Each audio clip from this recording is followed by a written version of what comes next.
I'd like to introduce Ben Navarro, who is the founder and visionary, along with his wife Kelly, of the Meeting Street Scholarship Fund, to give some remarks and context about this incredible opportunity. So if you'll give a big round of applause to Ben Navarro.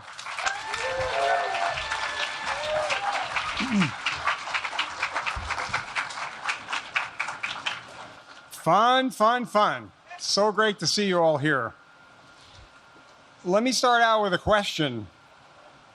Do many of you believe in divine intervention? Yeah, let's hear it for divine intervention, because I do. And I want to share a brief story with you. So last fall, we were reviewing academic results from a few of our schools and looking in particular at some of the higher performing kids. And it, some would say, popped in my head. I might say it was placed in my head. Wait a second.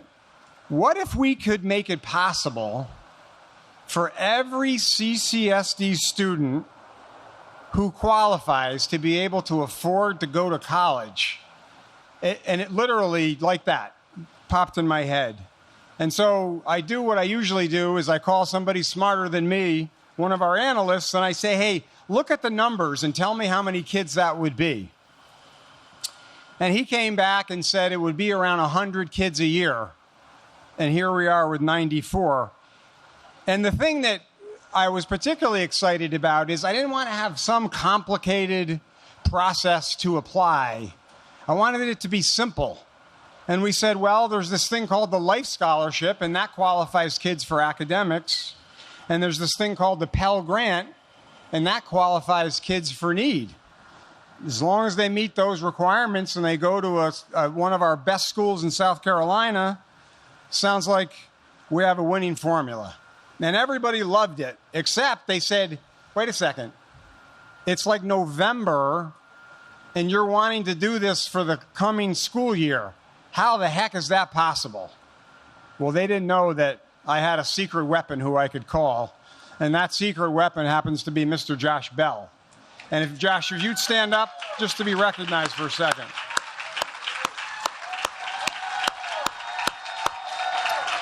So Josh put together an amazing team of people and made this thing a reality, and I couldn't be more excited to see what that reality turned into today. When I was young, my mom used to say, life is for the living. It's one of those expressions that when you're young, you're like, Mom, what the heck? Yeah, life is for the living. Real insightful, Mom. But as I got older, I began to understand what she meant. The Meeting Street Scholarship was started by me and others not to make up for some past sins, not to right some economic wrong by dividing the pie differently. Instead, the Meeting Street Scholarship is about growing the pie. And all of you students that are here today, you're about growing the pie, which when I walk around and speak with you gets me so excited. You see, our country, with all its flaws, and it certainly has them, is still the great hope for the world. The Meeting Street Scholarship is about providing all that this country has to offer, making it accessible to you as students. I want to say I know many of our families that are here and of our recipients have had some tough times. And I wanted to share a quote with you, see if it means as much to you as it does to me. Don't let your past define you. It may be helpful to look in the rearview mirror from time to time. But if you keep your gaze there for too long, you will crash. Allow the past to serve you. Don't let it rob you of your now. Don't let it steal your future. Like I said before, my mom used to say, life is for the living. Let me ask you another question. What kind of community do we have if our best and brightest students who qualify to attend our finest colleges don't go due to a lack of affordability. That's a community with no future. And so I stand here today proud of what we have accomplished, but also asking others around our amazing country to try and do the same thing.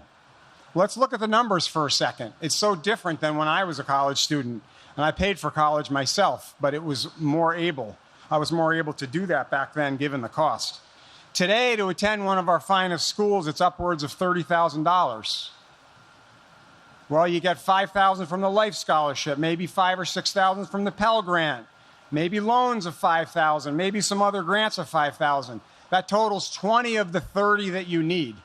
How the heck do you make up that $10,000? It's too much. When I was a kid, that shortfall was only a couple $1,000s. And that's why we're here. That's why this scholarship program is so significant. Next, I'd like to talk to the quiet heroes, and I met several of them in the audience. The grandparents, the parents, the siblings, the aunts and uncles, the friends who stood beside these kids that are here, these students, who helped them get here, who were around during good times, and more importantly, during bad times. And if you're anything like me, I'm the father of 4 kids. I wasn't perfect, and I'm sure you weren't perfect either. But you were there, and you're here today. Can you please stand up if you fit that description? All the caregivers. Woo!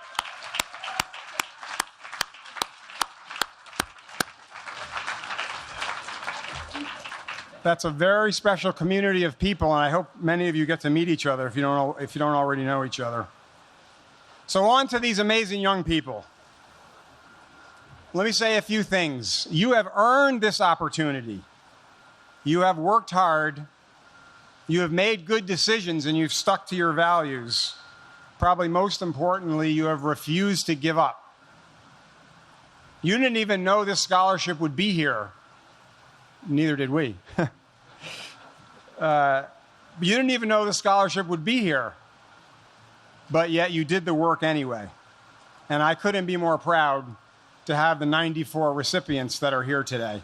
All of you have amazing stories, and we're going to hear from several of you, but I wanted to highlight a few. I met a number of you out in the audience, but just really quickly. Daisy Perez. Where's Daisy? I met her, but can she stand up? Ah, there she is. So Daisy's going to USC to study chemistry. Am I saying that right? Okay, chemistry. 5th in her class at Stall High School. Working since she was 16 years old. I think at Panda Express, is that right? I love that place. First in her family to go to college. Her hero is her mom, and she wants to be in the medical field. Love it. Kaisha Williams, are you here? Ah, she is. Let's go. Going to Clemson to study engineering. Oh, I love it. Salutatorian at Burke High School. Oldest kid to a single mom. Helped out at home whenever she could. Her mom is her hero. She'd love to have an important role in engineering someday and to mentor kids just like her. Love it. Tomas Williams going to Winthrop. Where's Tomas? There he is. Top 20% at James Island Charter. Took all honors in AP classes, not exactly the easy route. I never actually took an AP class, just for the record, Tomas. Proud of you. First generation college student. He was telling us how without this scholarship, his family would have to take on a whole bunch of debt, which is not something he wanted to see happen. His mom is his hero. Is that mom next to him? There's mom. He wants to be successful in part to make life a bit easier for mom. So let's hear it for Tomas. All right, lastly, the last student I'm going to talk about is Kayla Campbell. Kayla, where are you? There she is. All right. Going to Claflin, and check this out, wants to be an orthopedic surgeon. And I actually have a tweaky knee, so if you could get working on that degree, I'd love to talk to you a little bit about that. But she's already had 2 knee surgeries. Top 20% of John's High School, St. John's High School. Single mom, braids hair to uplift her girlfriends, volunteers at a healing clinic, wants to be a doctor so she can help people. How cool is that?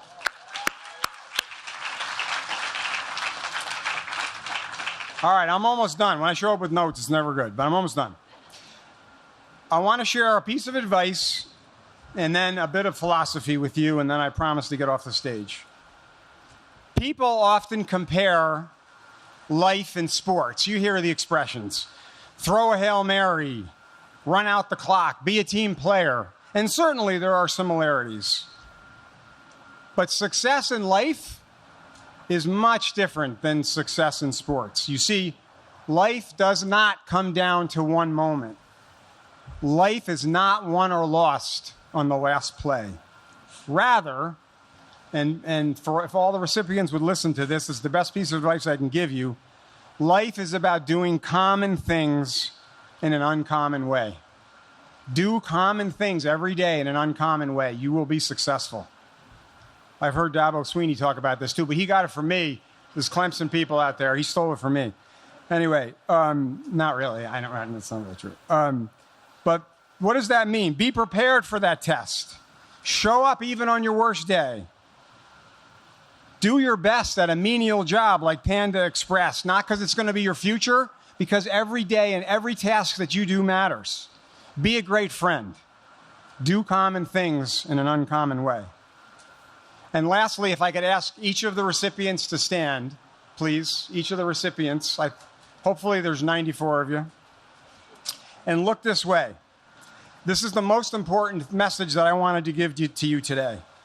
I ask, I beg, I pray that you will be optimistic about yourself and your future and your country.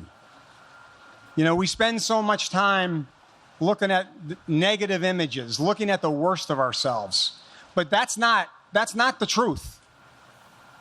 I want to say this, looking at all of you in the eye, if I can. I care about you and your future, and I am rooting for you. Josh Bell and all the people that organized this event, they care about you and your future, and they are rooting for you. The mayor who is here today, Senator Tim Scott who's here today, everybody here today cares about you and your future, and they are rooting for you. This city, this state, this country, we care about you, and we are rooting for you.